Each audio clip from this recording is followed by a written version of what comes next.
nada que agregar, señoras y señores. El aire le pertenece a mi maestro, a Marcelo Slotoviazda. Gracias. Un abrazo grande. Buen programa, buen programa. Bienvenidos, primer programa conmigo aquí en la conducción de Desafío 2018. Estuvo Claudio Martínez cubriendo excelentemente este lugar, los primeros 3 programas. Cuarto programa del año aquí en la ya cuarta temporada de Desafío, este 2018 en la pantalla de C5N. Vieron ustedes un adelanto en la programación, recién una partecita, una pregunta relacionada al tema que había tratado Ale Berco días atrás. Tenemos un extenso reportaje grabado este mediodía con Marcos Peña, el jefe de gabinete, en la Quinta de Olivos, en el quincho de la Quinta de Olivos. Son un poco menos de media hora en donde a Marcos Peña le preguntamos por el escándalo Triaca, le preguntamos por el escándalo Chocobar, le preguntamos por la escalada que hay entre el gobierno y Moyano, le preguntamos por la inflación, le preguntamos por la economía. Ya está aquí en el estudio, vamos a hablar con uno de los empresarios más importantes de uno de los sectores productivos más importantes de la Argentina, Cristiano Rattasi, presidente y accionista de la empresa Fiat, que viene con un anuncio importante el próximo miércoles en Córdoba. Con él vamos a hablar de su opinión sobre el gobierno y todas las dudas que hay a favor, positivas, negativas, sobre el futuro de la industria automotriz. Y una de nuestras columnistas estrella, Olivia Sora, hacia el final del programa, nos va a hablar sobre algo a lo que hizo referencia ayer Marcos Peña. Estuvo en el programa de Mirta Legrand y por ahí dijo, en el gobierno anterior se contrataron decenas de miles, dijo, creo recordar bien, de personas sin concurso. Entonces ya venía trabajando Olivia, el gobierno habla de profesionalización. Bueno, Olivia les va a contar cuántos de los funcionarios de la burocracia estatal en estos 2 años fueron incorporados por concursos. Ahora que se habla de nepotismo, que el gobierno está queriendo emprolijar para algunos, tapar todo el ruido que hay alrededor del tema Triaca, con este decreto que congeló los salarios de los empleados públicos. Se lo preguntamos también a Peña ese tema, y la designación de familiares y amigos que a partir de ahora están prohibidos. Pero antes de comenzar con Rattasi, con el reportaje a Peña, algo sobre un caso que ha conmocionado a la opinión pública, y es el asalto al turista estadounidense en La Boca, cometido por 2 personas, uno de ellos Pablo Kukoc, que terminó siendo asesinado, terminó siendo abatido, si ustedes quieren abrir un signo de duda, por el policía bonaerense Luis Chocobar. La opinión, el debate, la polémica acerca del accionar policial tuvo un dato clave, y es la aparición del video en donde, bueno, compartámoslo, el video donde se ve el momento, o uno de los momentos de la persecución y el abatimiento de Luis Chocobar a Pablo Kukoc. Ahí estamos viendo, va a aparecer, ahí aparece el policía, varios segundos después de que el delincuente cayera al piso. Ahí se lo ve nuevamente. Dio la casualidad de que el fin de semana vi una de las tantas películas que están en cartel. La película es Detroit, es una gran película basada en hechos reales sucedidos en Detroit, ciudad casualmente la capital, o por lo menos fue la capital de la industria automotriz en los Estados Unidos. Ahí nace la Ford, creo que también la General Motors. Rattasi me va a corregir si me equivoco. Basada en un hecho real de una rebelión de básicamente la comunidad negra de Detroit en reacción al maltrato de la policía de Detroit. La película es dirigida por Kathryn Bigelow. Kathryn Bigelow es la única directora que por una película anterior ganó un Oscar. Detroit ahora no está nominada al Oscar, merecería estarlo. Viendo la película este fin de semana, no podía creer cómo algunas de las escenas, insisto, basadas en hechos reales en Detroit de hace 50 años, remiten a lo que pasó en Argentina hace apenas días. Quiero compartir con ustedes 2 escenas de la película. No quiero contarles más para no, como dicen ahora, spoilearla, para no revelar más de la trama de la película. Hacia el comienzo se muestra en una especie de rebelión, un saqueo a un supermercado. El saqueo del supermercado, uno de los saqueadores, si ustedes quieren, uno de los ladrones, uno de los participantes del saqueo, escapa. Y esto es lo que os sucede.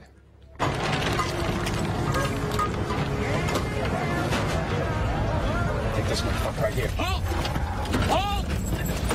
Halt!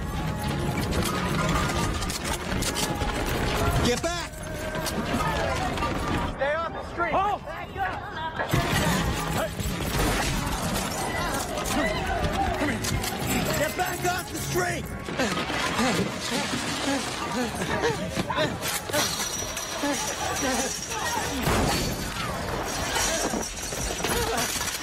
Stop, come on! Well, hey, stop, forget it, come on!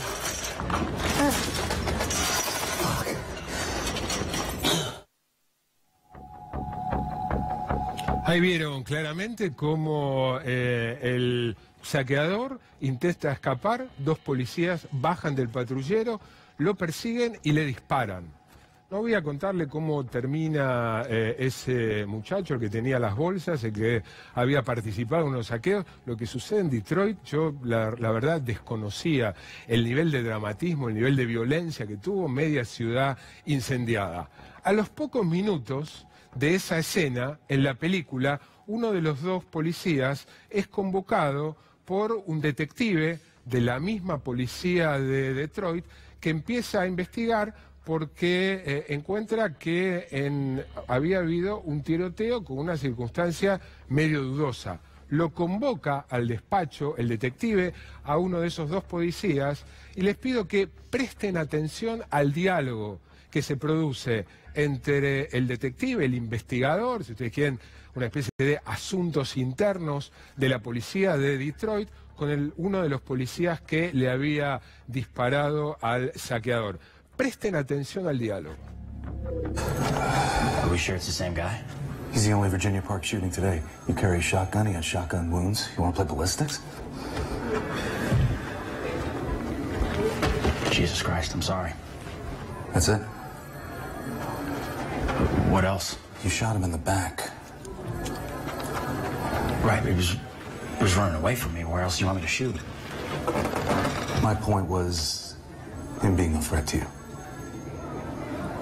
In hindsight, but I'm thinking, why is he running away from me if all I did was steal some groceries? What if he killed somebody in that grocery store? He's avoiding the police. What do you assume from that? You don't assume. If he had a weapon in his hand, that's another story. We don't shoot for robberies. Le dice, le cuestiona, le disparó por la espalda. Dice, no se dispara por robos. Película en cartel, muy recomendable, más allá de la coincidencia, si ustedes quieren, la analogía con lo que se está discutiendo. Bueno, para algunos discutiendo, para otros resulta en principio obvio la mala actuación de la policía, que dicho sea de paso, fue procesado. La programación de C5N ya salió al aire el fragmento de la pregunta y la respuesta de Marcos Peña acerca de si había o no Macri visto el video cuando decide recibir en Casa Rosada y avalar el proceder del policía Luis Chocobar. Es partecita de la entrevista que vamos a ver enseguida. Pero antes estamos aquí con Cristiano Rattasi, presidente de Fiat Chrysler es ahora, ¿verdad, Cristiano? Sí, correcto. Aunque parezca mentira, una empresa italiana, el mundo está cambiando aceleradamente, una empresa italiana compró una de las 3 grandes de Estados Unidos. Gracias por venir, Cristiano. Gracias por invitarme. Te invito enseguida a que compartamos, y después me interesa tu opinión, sobre el reportaje a Marcos Peña, hablar de la industria automotriz, el lanzamiento que ustedes están por realizar, creo con la presencia de Macri. Pero antes, a modo de introducción, van 2 años y moneditas del gobierno de Cambiemos. ¿Tu opinión? A ver, por la primera vez en 85 años Argentina está tratando de cambiar un sistema que se instaló después de la crisis del 29, con un presidente golpista que se llamaba Justo, que empezó la Junta Nacional de Granos, de Carnes, hasta hizo el Banco Central, y que es una Argentina que se fue aislando del mundo, no quedó insertada, pensó, siendo que estaba entre los primeros 10 países del mundo, que se podía vivir una vida aparte. Y eso llevó a que uno de los países más ricos del mundo, 85 años después, no lo es más. No hace más parte de la élite de los países más ricos. Más, si uno va a las análisis, 30% de pobreza, una inflación en 2 dígitos, un déficit fiscal muy alto que se mantuvo siempre. Todo eso, por la primera vez, hay alguien que está tratando de empezar a curar el país. Para curar el país hay que también convencer a la gente que es mejor un país en el cual las cosas funcionen bien, que el país pague la mitad todos los bienes que compra para la población y para el bien de la población, y que la población entienda que cómo se gana plata y cómo se puede avanzar en la cadena social es trabajando y trabajando bien y quedando insertado en el mundo. Eso es un cambio total. Se te nota entusiasmado, dijiste la primera vez. ¿No te había generado un entusiasmo, no sé si similar, no sé si igual, pero parecido durante el menemismo? Bueno, digamos que los primeros 3 o 4 años del menemismo se hizo cosas importantes. Hago el ejemplo. Yo no creo que era necesario el servicio obligatorio militar. Lo sacó. Es decir, es una idea, es una opinión. Puede ser que era mejor tenerlo o no. Pero hizo cosas decisivas. La diferencia ahora acá es que se está haciendo la cosa gradualmente, sin destruir todo, sin hacer esas declaraciones para mí absurdas y altisonantes, voy a operar sin anestesia. Se opera con anestesia para que se sufra menos. A veces hay que operar, pero la anestesia sirve para que el paciente sufra menos. Entonces, ¿por qué hay que operar sin anestesia? Si hay que operar para que... Entonces, es totalmente diferente. Acá es un gobierno normal, que hace la cosa normal, que ha programado varios años para hacer cosas que yo en una compañía, cuando veo que hay una situación desequilibrada, voy a resolverlo enseguida. Un gobierno tiene que resolverlo con el tiempo, porque hay un montón de gente que depende de eso. Después vamos a hablar de la industria automotriz, de la economía. Te invito a que compartamos este mediodía en la Quinta de Olivos, reportaje extenso, bien picante, con el jefe de gabinete Marcos Peña. Estamos aquí con Marcos Peña en el quincho de la Quinta de Olivos, jefe de gabinete. Marcos, gracias por recibirnos en este caso. Muchas gracias por la invitación también. Empecemos por temas familiares. Contame qué te dijo, cómo reaccionó tu hermano cuando por el decreto tuvo que quedarse sin trabajo, por lo menos sin el trabajo del gobierno. No, él estaba de acuerdo. La verdad que primero él ya se había tomado la decisión en diciembre de irse con el recorte de los cargos. Él ya sabía que no continuaba su subsecretaría. Pero realmente él ha hecho un trabajo bárbaro, le pone unas pilas enormes, es una persona con muchos años de experiencia en los temas que él trabajaba, pero sentía también que ya se había cumplido una etapa en el gobierno estos 2 años y lo hemos hablado mucho con la familia en general, ¿no? De la sensación de que es algo bueno, por más que es un momento más incómodo, pues se puede mezclar la percepción de lo que uno hacía en el Estado, de construir una institucionalidad en este tema. ¿Ya tiene otro trabajo? Está trabajando con cosas del sector privado, pero no sé exactamente qué. Y después, si me das nombres mejor, pero si no sin nombres, ¿cuántos se te quejaron por el congelamiento salarial 2018? No, hay muchos sienten una incomodidad frente al tema, obviamente, pero se debatió mucho el tema, como también el otro tema. Son temas que es comprender dentro del contexto en el que estamos, ¿no? En un país que tiene restricciones, en un país donde hay mucha gente que tiene sus dificultades y donde sentimos que los dirigentes políticos que estamos en esos cargos públicos tenemos que dar el ejemplo, ¿no? Aún sabiendo que obviamente eso genera sabiendo que la gente se dedica a esto y vive de su sueldo, que genera una restricción. Algunos dijeron, políticos de la oposición, y no solo ellos, fulbito para la tribuna, para de alguna manera contrarrestar o atenuar el escándalo del ministro Triaca. Nunca creo que una medida institucionalista como esta de construir una institucionalidad sea fulbito para la tribuna. Creo que no sé si Lipschitz lo decía, ¿no? De que era demagogia, y bueno, después se ve que hay 45 familiares de él, de Wiener, de Bonfatti. Entonces, evidentemente acá hay una discusión más profunda, que es institucional, más allá de que pueden ser excelentes profesionales todos sus familiares. Creemos que interpretamos una demanda social de que haya un estándar más estricto para los familiares en la política argentina. Disparado por el escándalo Triaca. Sin duda, eso fue uno de los temas que generó esa discusión sobre la designación de personas en el Estado y los criterios que se usan, ¿no? Y por eso también dijimos que nos parecía un error el criterio que él había usado para designar a una persona en el SOMO. No solo eso, ¿no? El empleo negro y el maltrato. El empleo negro quedó demostrado después que había un vínculo formal con el hermano y así quedó constancia en una certificación del Ministerio de Trabajo de la provincia. Vínculo formal 3 años después con el hermano, que en realidad... No es el detalle, digamos, pero no, él no tenía como ministro de Trabajo una persona en negro, o sea... Te voy a reiterar, no sé si lo viste, supongo que no, en su momento tuiteé, después de tu aparición, creo que en radio, cuando dijiste, esto no le va... se equivocó, es un error, pero no para que le cueste el cargo. Yo tuiteé medio irónicamente, si Abad evadiera impuestos sería un error, pero no para que le cueste el cargo. No es eso. En este caso, no, porque en este caso no, él no tenía una persona en negro, no hubo delito, no hubo acto de corrupción, entonces no es asemejable, digamos, ¿no? Si un pariente de Abad tiene un problema impositivo, es una discusión en todo caso, si hubiera algún problema de mala conducta o de agresión verbal, se analizaría. Pero en este caso estamos absolutamente convencidos de la validez, de la integridad de Jorge Triaca como ministro. Voy a ser absolutamente franco. Te conozco algo, ¿no?, de la relación periodista-político. Intuyo que no te lo crees, que tuviste que salir a decir eso por pragmatismo político, por una decisión política como jefe de gabinete de ministros. Si no creyera eso, no lo diría. Si no creyera en Jorge Triaca y su integridad como persona, como dirigente, como ministro, no lo hubiera dicho.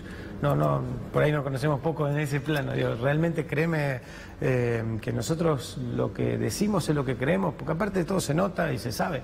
Y fue sujeto a una evaluación y una discusión, digamos, ¿no? Porque obviamente no lo tomamos a la ligera, somos conscientes que genera un impacto muy grande y también un tema que él tendrá que reconstruir a partir de ese error que cometió, pero nosotros no sentimos de verdad que eso sea motivo de dudar de su integridad. ¿Estás convencido de que no tuvo una empleada en negro? Sí, pero porque vi los papeles y porque de vuelta quedó probado en sede del Ministerio de Trabajo, ¿no? El vínculo laboral era con el hermano y que desde que él es ministro de Trabajo había una relación formal. Haber recibido a el policía Chocobar, Casa Rosada, ¿fue un error?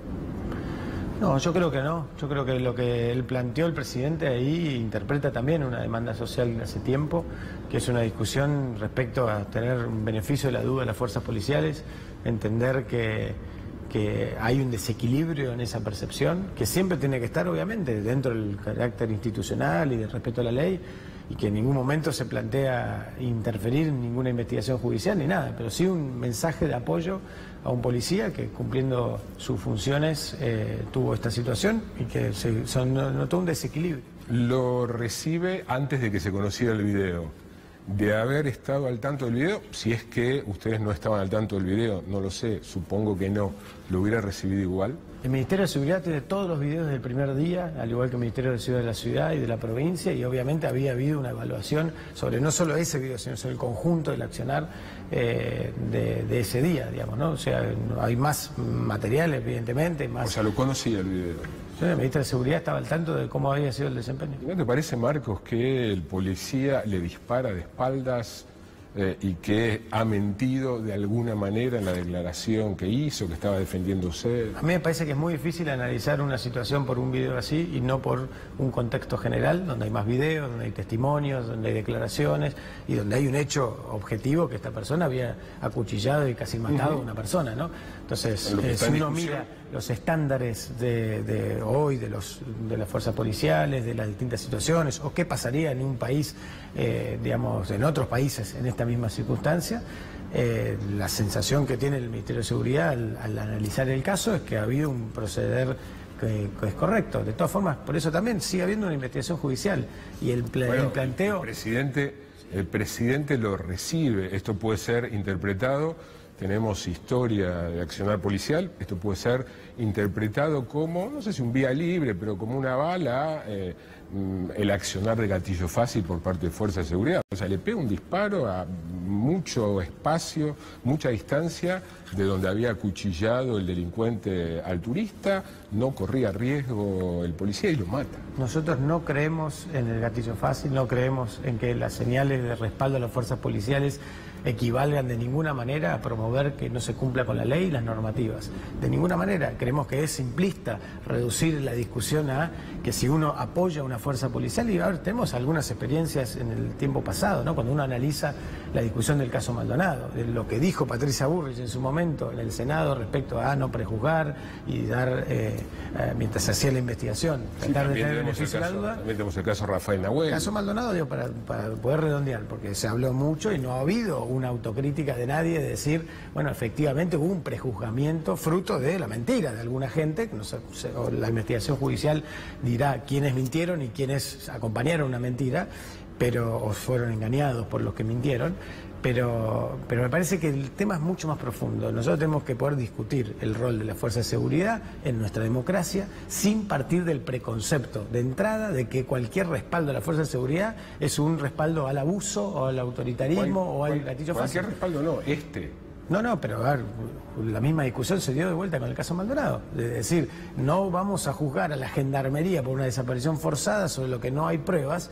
Lo que estamos diciendo acá es el embargo de 400.000 pesos a un policía raso, ponerlo en prisión cuando no había ninguna presunción de fuga, ni mucho menos, esa sensación de arrancar por juzgar a alguien que está del lado de la fuerza de seguridad, del Estado y del cumplimiento de la ley, se cree que es excesivo. Dentro de esa lógica se está planteando, pero siempre dentro de la lógica, y por eso venimos trabajando hace ya 2 años en protocolos de accionar, en capacitación, en formación, en control interno. Pero si nosotros si no trabajamos sobre jerarquizar las fuerzas, capacitarlas, dotarlas de más recursos, romper el cinismo de los que tenían a veces un discurso contrario y les pedían la valija de la corrupción, como muchas veces se termina notando en esa convivencia que ha habido en muchas policías, entonces no vamos a poder cumplir con un mandato de construir una república con institucional legalidad.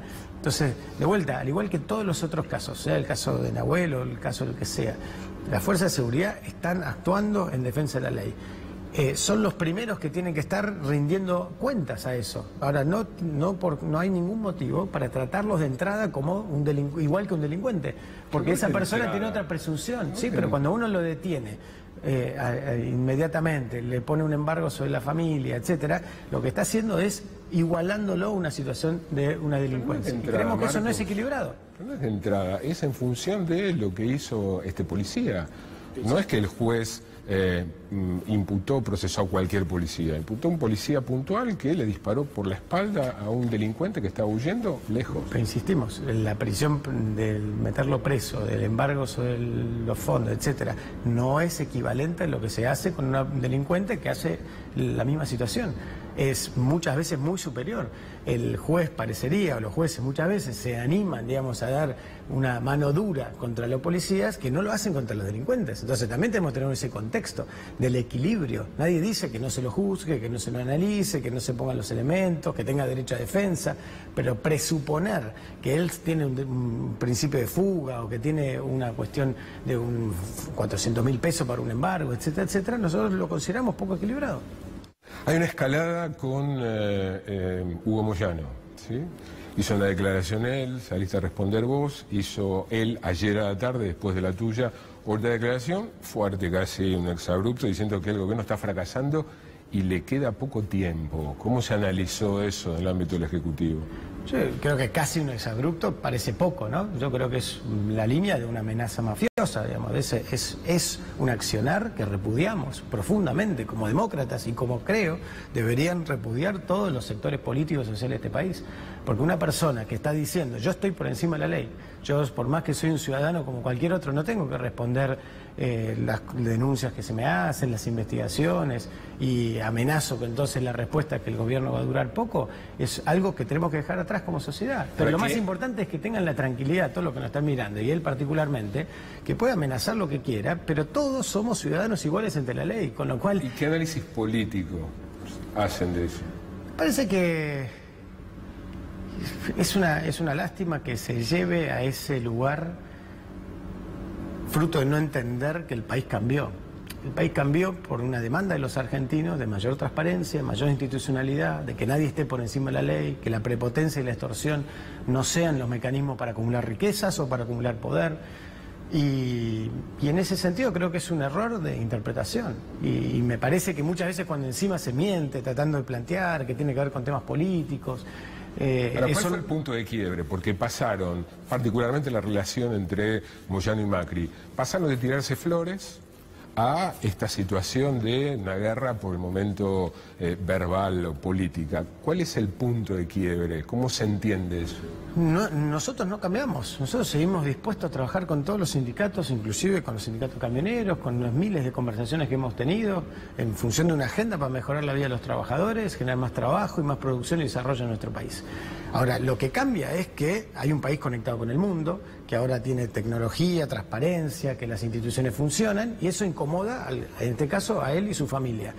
Ahora, si su respuesta a esa incomodidad, porque tener que declarar, como declaró el presidente de la Nación, con el caso de Panama Papers, siendo el primer presidente que pide en tiempo real, no 10 años después, investíguenme, vamos a buscar toda la información, pidámosle al mundo la información, y se vio que es una denuncia vacía. Bueno, acá le toca a él y a su familia, y a su mujer, a sus hijos, no sé, a los que tengan que responder ante la justicia. Entonces, lo único que cambia es que el país cambió.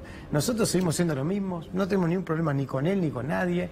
Ahora, cuando él o cuando Barrenuevo dicen las cosas que dicen, etcétera, están exponiendo algo que realmente genera un profundo rechazo en una ciudadanía que realmente no quiere ese accionar. Y creo que el país cambió, el mundo cambió. Bueno, ellos se tienen que adaptar a los tiempos que viven. Ayer hoy se conocieron diversas encuestas, coinciden en marcar una caída significativa en la imagen de gobierno, imagen de gestión, imagen del presidente. ¿Cuánto les preocupa? Nosotros trabajamos todos los días partiendo de la base de que la relación hay que construirla, desarrollarla, cuidarla con los ciudadanos, que no hay que darla por sentado. Y ni nos agrandamos cuando crecemos mucho como después de la elección, ni nos asustamos cuando podemos llegar a retroceder. Creo que la relación más profunda está muy intacta, se reconoce al gobierno muchas de las cosas que se están haciendo. También hay momentos más dolorosos o difíciles en lo económico, como pueden ser estas situaciones de tarifas. También hay falta de información, en muchos casos, que se irán corrigiendo, ¿no? Mucha gente se fue del año pasado pensando que los jubilados iban a ganar menos que el año pasado, y van a ver este año, mes tras mes, que van a ganar más que el año pasado. Y eso menos de lo que hubieran ganado. No, van a ganar más que el año pasado, porque ya es una discusión abstracta. Es una discusión abstracta. Para muchos argentinos piensan hoy que si el jubilado ganaba 10.000 pesos en el 2017, va a ganar 10.000 pesos o menos en el 2018. Y van a ganar más que la inflación incluso. Con lo cual, ese dato de información, lo otro ya es una discusión saldada en el Congreso, va a ser algo que creo que va a ayudar a reconstruir esa confianza y demostrar de que lo que estamos haciendo va siempre en la misma dirección, que es ayudar a que los argentinos vivan mejor. Ayer dijiste Argentina no es un país pobre, es un país desigual. Profundiza un poquito. Yo creo que si uno mira la historia argentina, es un país donde hay gente que le ha ido muy bien, hay gente que le ha ido mal sistemáticamente, y que en gran parte de esa desigualdad se produce por la falta de la madurez institucional, de un país competitivo, institucionalista, republicano, abierto al mundo, que genere igualdad de oportunidades y que al mismo tiempo genere igualdades de oportunidades de desarrollo, federalmente, digamos, en los distintos lugares del país, en los distintos sectores sociales, entre el hombre y la mujer, entre los jóvenes, las personas con más vulnerabilidad. Y eso es lo que ha fallado en la Argentina, en muchos casos porque ha habido muchos sectores que se han apropiado de cosas que no le correspondían, ¿no? A lo largo del tiempo, de distintas maneras, y porque nos hemos como organizado para eso, y muchas veces perjudicando la posibilidad de generar más oportunidades para otros. ¿No pensás que, hablando de desigualdad, quienes están en esta sociedad ubicados en sectores privilegiados tienen, vale la redundancia, muchos privilegios, muchas ventajas, por temas impositivos, por temas de subsidio, por temas de tarifas, por relaciones con el Estado? Sí, por supuesto, y eso es lo que venimos trabajando hace 2 años para modificar. Leyes como la Ley de Defensa de la Competencia tiene que ver con eso.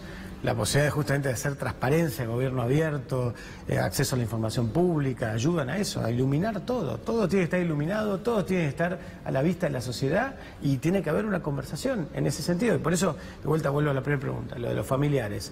Independientemente estamos convencidos que todos los que estaban cumplían una función correcta y estaban por su idoneidad. Comprendemos que ante la transparencia que hay una demanda social de elevar el estándar institucional. Cuando vemos, perdón, una última cosa también, la semana pasada la discusión de las becas Progresar, como el lanzamiento de una medida profundamente progresista para ayudar a los sectores más vulnerables a poder completar una carrera universitaria y que esa carrera universitaria además les permita un acceso a un trabajo y a la posibilidad de la dignidad que eso conlleva. Cuando conectamos el país con aviones donde no lo había o con infraestructura donde no lo había, busca esa igualdad, o sea, estamos trabajando en esa lógica. El crecimiento que ha tenido y la aprobación de la fusión Cablevisión Telecom, Clarín Telecom, vos hablas de defensa de la competencia, ¿eso avanzó? ¿No pensás que eso conspira contra la igualdad, el libre mercado? O te lo pregunto más directamente, ¿no crees que en estos 2 años Clarín se convirtió en algo aún más poderoso y dominante de lo que era? Primero que falta el dictamen de defensa de la competencia todavía y eso tiene su institucionalidad y lo que se aprobó es más la cuestión técnica de la ANACOM, digamos, ¿no? que cumplía las reglas. Segundo, que creo que es interesante cuando uno lo mira desde la perspectiva de construir capital nacional, ¿no? Es un capital nacional, uno de los empleadores más grandes de la Argentina, que acaba de anunciar una inversión de $5.000 millones para que haya más competencia y más difusión de las herramientas de tecnología que lleguen a todos los lugares del país. Lo que queremos es más competencia, no concentración. Y creemos que, en todo caso, el mercado de telecomunicaciones estaba muy concentrado hasta ahora y había poca competencia, había poca inversión, había poca innovación. ¿Y esto no refuerza, no potencia eso? Y creemos que cuanto más jugadores entren en el mercado con vocación de invertir... Sí, a ver, la posibilidad de que haya un jugador nuevo con capital propio que busque invertir, al igual que podamos llegar finalmente a la convergencia en la Argentina, cosa que estaba demorado hace muchos años, y que haya un marco regulatorio que promueva la competencia en cada uno de esos planos, considerando que tenemos muchos lugares del país donde no tenés señal de celular y mucho menos de datos. Claramente hacía falta ese marco de generar más jugadores compitiendo en la inversión. Entonces, que compitan todos, que compitan más Telefónica, que compitan Claro, que compitan los nuevos jugadores que quieran entrar. Hay lugares donde ni siquiera va a haber competencia, ¿no? Internet en Córdoba van a tener... Todavía falta el dictamen de defensa de competencia, todavía eso me parece que es prematuro. ¿Qué opinás de las prisiones preventivas? Lo que se da en conocer como teoría Irursum, ¿no? Políticos, casi todos ellos del gobierno anterior, pero en general, prisiones preventivas... Bueno, en realidad es un tema mucho más profundo, ¿no? La justicia argentina necesita, como hemos venido planteando, una reforma mucho más profunda para agilizar los trámites, para que no sean eternas las causas, para que haya recursos también para los jueces y fiscales buenos que trabajan, para que puedan hacer su trabajo, que haya una noción federal de eso también, que está muchas veces muy desbalanceado. Que haya buena infraestructura carcelaria también y que haya buenas condiciones para los que están presos para que puedan reinsertarse el día de mañana, y eso se viene trabajando también. En ese contexto me parece que hay un subcapítulo que son estas prisiones preventivas vinculadas a los casos de corrupción. Nuestras sensaciones, hemos presentado proyectos, es que tiene que haber criterios más objetivos, no subjetivos. Y que esos criterios objetivos por ahí sean más duros a veces, pero que no esté tan abierta la interpretación del juez si esa persona tiene que estar presa o no preventivamente, porque creo que obviamente eso genera un espacio de dudas o de discusión o debate políticos o algo que debería ser judicial, estrictamente judicial. Ahora, puntualmente, Vudú, bueno, ahora Vudú está libre, Vudú, Zanini, Devido, Delía, Esteche, ¿te parecen que están correctos? No, yo no sé, cada caso a veces son casos distintos, ¿no? Lo que sí, obviamente... No te estoy pidiendo tu opinión sobre el proceso, si son o no culpables, sino sobre la prisión preventiva. Por eso, pero me parece que eso depende muchas veces de que haya una aplicación correcta de criterios, y eso es una discusión más técnica que yo no me animo a entrar. No soy abogado. Lo que sí creo que en muchos casos, y de vuelta, no todos los casos son iguales, lo más llamativo es que estemos hablando de causas de 15, 10 años atrás, ¿no? Que en algunos casos hay cuestiones muy evidentes, en otros casos por ahí menos evidentes, y será ahí el terreno de discusión. Pero es un llamado a la reflexión de por qué estas causas no avanzaron antes, ¿no? Mientras estaba en el poder el propio kirchnerismo. Últimas dos de economía y una puntual sobre vos. La de economía, dijiste que no hay un problema estructural en el sector externo. Estamos viendo que si no fuera por la posibilidad que están teniendo por el momento de endeudarse, el sector externo tiene déficit muy serios. Turismo, balanza comercial, ciudadanos comprando dólares, pago de utilidades, ¿no? Un déficit fuerte. ¿No te preocupa? Primero que el año pasado fue récord de importación de bienes de capital también, ¿no? 15.000 millones de dólares de importación de bienes de capital. Y eso habla de una economía que se está preparando para crecer. Y está claro que en este primer mandato de Cambiemos estamos equilibrando todas las cuentas de una economía que está desbalanceada estructuralmente. El déficit, para empezar, que obliga a generar deuda, lo que eso impacta en el tipo de cambio. Lo que nosotros vemos es que la foto puntual, si uno mira, no nos preocupa estructuralmente porque se combinan estos elementos de importación que hacen al futuro crecimiento con coyunturas por el tipo de cambio, con coyunturas que pueden tener que ver con situaciones económicas de otros lugares del mundo.